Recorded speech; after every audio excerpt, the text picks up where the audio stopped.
Kraj mora Zadrom, pod plavim nebom, šetao sam polako sam sa sjenom. Vidim dječaka, stoji u miru, gleda u more, valove u nemiru. Imao je oči vojnika, što me je nosio. Kad je granata pala, geler me pogodio. Negdje kod viteza blatna polja šute, gdje osmjesi dječji priče su zamrznute. Sjećam se kao sad, rekao sam mu, dođi u moj rodni grad. Samo se nasmijao, krv mu tekla niz obraz. Reče, ako preživim, doći ću tad. Godine su prošle, život krenuo dalje, ali ratne slike još mi noći pale. Kraj mora sad stojim i opet ga vidim, isto lice, iste oči, sa žarom istim.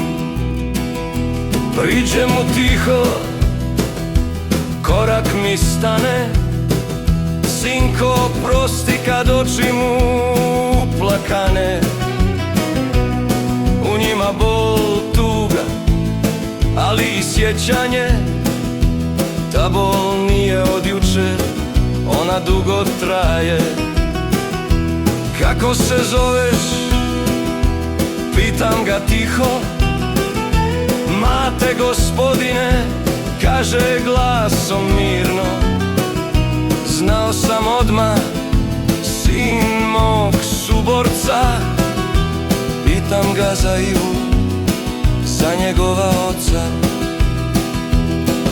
Spusti glavu, šuti neko vrijeme, kao da traži riječi da sve skrene. Pa reče tiho, nema ga, gospodine, sniva snove kraj Lašvanske doline. Stojim bez riječi, gledam u daljinu. Mora i nebo stapaju se u tišinu. Slike lete ka Bosni i opet ga vidim. Sjetih se tog dana, ponovno sve doživim. Nosio me kroz pakao po krvavim poljima. Sjećam se rastanka sa suzama u očima. Dođi kod mene, plovit ćemo brodom. A on u tišini reče, moram braniti dom. Imao je oči vojnika, što me je nosio. Kad je granata pala, geler me pogodio. Negdje kod viteza blatna polja šute, gdje osmjesi dječji priče su zamrznute.